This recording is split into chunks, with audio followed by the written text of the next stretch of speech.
Hey, have you been on the road lately? You've probably noticed something kind of weird about pickup trucks. I mean, they've gotten fancy and seriously expensive. So today, we're going to dig into this mystery. What happened to the simple, affordable work truck? And that's the big question, right? Why can't you just buy a simple, cheap truck anymore? It seems like every single one you see is this giant leather-clad luxury machine. To figure this out, we've got to start with the price tags. Okay, get ready for this number. Let it sink in for a second. $67,000. That's the average price people are paying for a new full-size pickup. Seriously, that is not a typo. We're talking luxury sedan money here for what used to be a basic tool. For a lot of folks, that's just completely out of reach. So how in the world did we get to a $67,000 average? I mean, it's wild. To really get it, we need to take a step back, way back, and remember what a truck was supposed to be. Let's talk about the classic American workhorse. Yeah, this pretty much says it all, doesn't it? A truck used to be just a tool, pure function. Vinyl seats, rubber floors. You could literally just hose out the inside. Can you even imagine trying to do that with one of today's trucks? With the leather and the screens? No way. It's unthinkable. And this chart, wow, it really lays the whole identity crisis bare. We've gone from a tool for work and utility to what?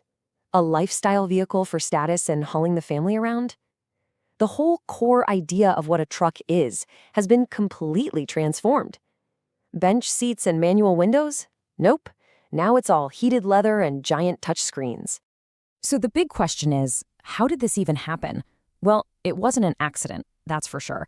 And it didn't happen overnight. This was a slow, deliberate change over decades that basically promoted the humble pickup truck into a full-blown status symbol.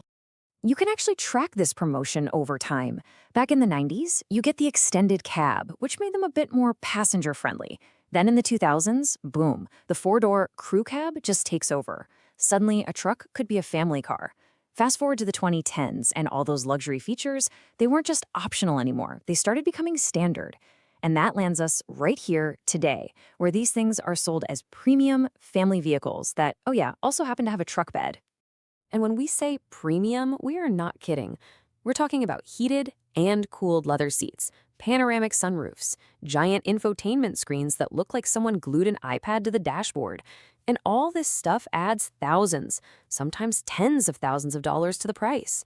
I mean, sure, it's comfortable, but it's a million miles away from a simple, basic work truck. But, this whole transformation wasn't just about what customers wanted. If you want to understand the real reason this happened, you've got to follow the money. It really all boils down to one simple, powerful thing: profit. And really, it's that simple. For automakers, the modern truck is an absolute gold mine. I mean, there is no other part of the car business that makes as much money as full-size trucks do here in North America. They are, literally, cash cows on wheels. And this right here is exactly why car companies push these loaded high-end models so hard. See, the profit they make on a basic, $35,000 work truck, it's okay, it's modest. But the profit on a $70,000 luxury model? Oh, it's massive. It's astronomical. The motivation to sell you the more expensive one is just incredibly powerful.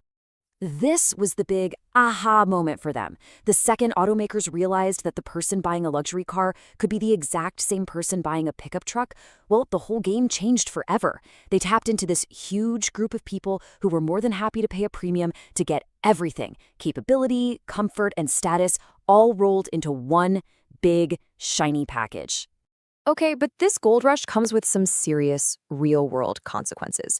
Because while one group of people is getting the rolling luxury office of their dreams, a whole other group of buyers, well, they're getting left in the dust. And we're talking about the very people who actually need a truck as an essential tool to make a living. Small business owners, contractors, tradespeople, farmers. These folks don't need a panoramic sunroof. They just need an affordable, reliable truck to get the job done. And that basic option, it's just vanishing from new car lots. And this quote just nails it, doesn't it? It perfectly captures that frustration. It's like, imagine you just need to buy a simple hammer, but the only thing the store sells is a diamond-encrusted Swiss Army knife for 10 times the price. The basic core purpose of the tool is getting totally buried under a mountain of expensive features you might not even need. So this all brings us to maybe the biggest takeaway of this whole thing.